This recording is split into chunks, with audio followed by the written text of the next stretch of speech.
This one little lady, Sally, well, oh, you got this down. Oh, yeah, I got, you know. And I mean, Sally's old iron pot. You do? Yeah. I sat on her front porch and talked to her for like half a day. Then I'd go back and talk to her. And I didn't have a recording. And she would tell me, I mean, I got it up here, but you know, you can't transcribe it because you're not sure of the name, how you spell it, the dates and all that. You got to have all that down, you know, when you're doing research. And like you say, a lot of people don't want to talk about things, particularly when it involves them. You know, I had my aunt like that. That her father was an Indian. As a consequence, it's hard for me to find out about my own family. And Cherokee people out in Carolina know, you know, because he was what you call marginal, probably, I'm not really sure on that. I know his people escaped removal in the 1830s, when Rome, you know, family history is American. It's awful. You know, and to me, what doesn't matter 50 years from now when I'm dead, you know, I mean, it's gonna be part of it, hopefully, you know, part of the record. So, but a lot of people are funny, particularly when it comes to race mix. I noticed that a lot here. You say here, in the home, among the country, they have cast.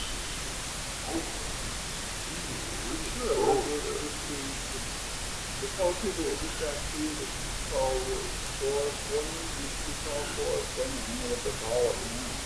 And then the people that live down on Lake Road, don't live. Yeah. Body waters. Yeah. No, I know. No, and of course, me, I'm so stupid, I didn't know all that stuff when I first came here. Matter of fact, I'll tell you a funny story. Cruzan is common. Well, it also means cousin in French, and one of my dogs, Boxer, I named Cruzan. And I used to go down to the bayou to bathe, because when I was first coming over here, camping out and cutting the tree, I had no water or anything, and I had to bring drinks. So I'd go down to the bayou with my 3 boxes and a bar of ivory soap. All these rich people from New Orleans, coming up with their boats and their little bikinis and all. Here I am down there watching. And there was a bunch of kids, swimming. And my dog was swimming, and he had black fish, And they stubborn, they love the water, and they wouldn't let it out. And I was ready to go. I said, come on, Cruzan, get your black ass out of there. So one day these teenagers didn't jump and beat the devil out of it. I'm iron. And now Cruzan's just some of my best friends. But it's very... as a matter of fact, a man named Cousin is but they added the S. Well, he found out his brother went to get married, and he said, you can't get married, you're black. Never knew. So this guy just started doing research, and he found all his family were in Lacombe, and he never knew them. And so, they're having a good time finding family. Yeah. So, Well, the thing about it was that they instead of studying race as you find it, instead of trying to be critical about it, they messed with a lot of stuff. In fact, well, for instance, you really, one of the physical characteristics of the Negro race, of course, is flat hair form, which we call pinky hair, and the physics of it is very simple. When something's flat, it does this, you see. Now, the Mongol or the Indian has the straightest hair in the world. They're like soda straws, which is the antithesis of the Negro hair. And of course, with the Caucasian and the Caucasian interbreeds, whether with Mongols or Negroes, they have wavy hair. But one of the characteristics of the Mongol race, and seems to be pretty dominant, carries through a long time, is right here in the coccyx area of the spine. It's a blue spot. Okay? Babies are born with this. And if they have Mongol blood in them, you'll see that blue spot. Now with the Negro race, it's the keloid. You know what a keloid is? Okay, the only race that does this is the Negro race. And when they get a cut, the tissue, the skin builds up a tremendous height to it. Comes up. In Africa, they do this like we do tattooing, and it swells up, and it's a scar. You get a scar, and it'll be a big bump, a big high bump. It's called a keloid. Pure Caucasians don't have keloids. Mongols don't have keloids. The Negroes do. And Negro combinations do have it. They're very strong. In other words, what do you call it? The genetic, I can't think of words anymore. The dominance, okay? It's a very dominant gene. And it takes a long, long, long time to get rid of it. And also flat hair form. Because you see a lot of the folks around here, very fast skin, blue eyes, but pinky hair. Remember Douglas? He's a good example, a young boy. As a matter of fact, he's married to Nettie Shepherd's daughter. Very, very fine young man. Went to the grocery business. But those characteristics are very strong, very powerful. Well, I was told that one of the identifying characteristics maybe is ridge on the inside of the feet, and I wish I had, but I've never seen a blue spot on my butt. No. That's what you back here. In the baby, yeah. When they're babies, yeah. Okay. Well, I'm glad you told me that because I don't want to be looking.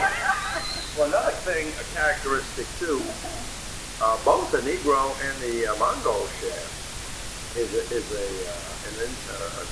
very early intolerance of lactic sugar, what they call lactose. And they wean real quick off of milk. They can't drink it. Tears them up. And I remember as a child in New Orleans, colored people always, I heard it from them all the time. They wanted to purge, they drink milk. Because they can't, because they don't have the enzyme to break down lactose. They don't have lactase. But both in the Mongol and the Negroid races, it's a predominant characteristic in the Caucasian races. Well, there's a new book out called The Seven Daughters of Eve. Yeah. This author has traced basically the Caucasian people to 7 mitochondrial DNA E's. Of course, it goes back probably 50,000 years. Yeah. But the origin, of course, is African. Yeah. Genesis. But that goes back approximately 250,000. Well, the polygenetic or monogenetic theories are still way up in the air. Oh yeah. Because they've got, look in China, Chukotian in China, that's 1 million years. And whether the first hominids evolved in Africa or not, it's still up in the air. Yeah. I don't know. Right. There's so little archaeological evidence to go on, and but it's interesting because it came from somewhere. Yeah. So. Well, the testing of the blood. Well, I know when I was going to Tulane, they killed a lot of research. You see, they had M and N factors in the blood serum, Mongol and Negro. Okay. Well, the minute that started back in the 50s, they put the kibosh on all that. Oh yeah, the whole field of physical anthropology went down the tube, and everything became pseudo-sociology. But I think it's tragic because I want to know, where did we come from? Did we evolve on this planet or did we not? Yeah. Who knows? To me, it started somewhere beyond the universe. We may be doing what the fish do. I want to go back to where they're spawned from. Maybe that's why we're going into space. We want to go home. But I think it's intriguing. It is, and intelligent inquiry demands impartiality. Yeah. But of course, being human and being within a political type of atmosphere, you got to take all that into consideration, and that's limited when you See, but like another thing too. If they'd have left some of those studies, do you see like with racial integration, if they would have left the scientific community alone and let them proceed, it would have knocked the hell out of the whole thing. Because it was going to show. I mean, 1/4 of the whole population of New Orleans, had mixed ancestors.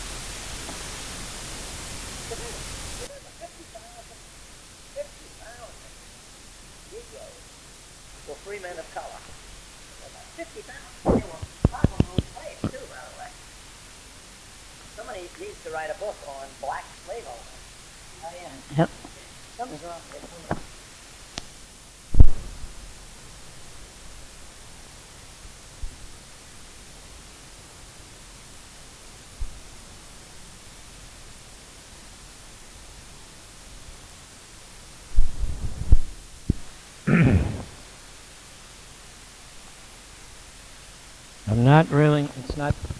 Something's not working. I don't know if it's the microphone isn't picking it up or it's just in the headset, but it's cutting out on me. And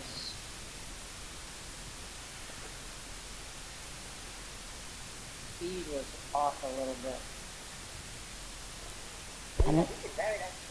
Yeah. But see, I mean, it was right. It's like talking, so I got.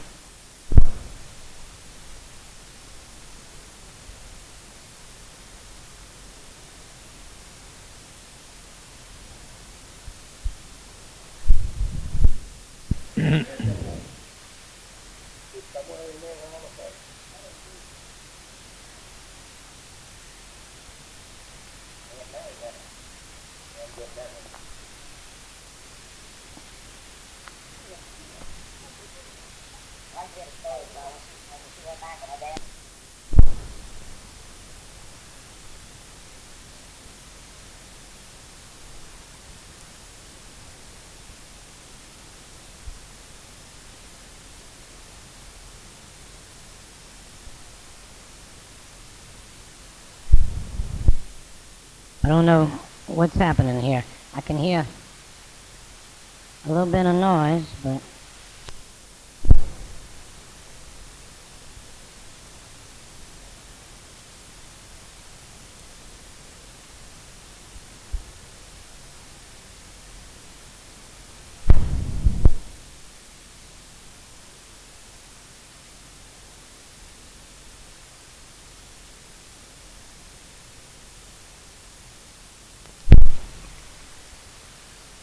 Smoke Vision comes to prime time this week in the form of the Downer Channel, a sci concept sketch comedy that prefers to see the glass not only empty, but also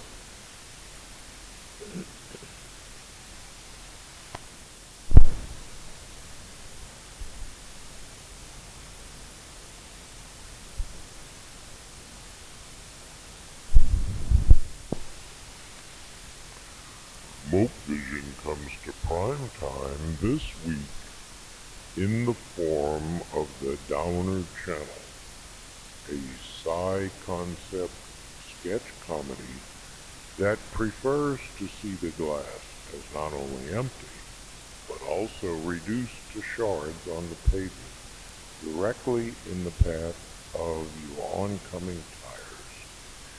Several large names are attracted to this show, which nonetheless has the aura of a summertime burn-off series. Talk about your downers. It's a practice by which networks air programs they're pretty sure won't live beyond their original brief episode order.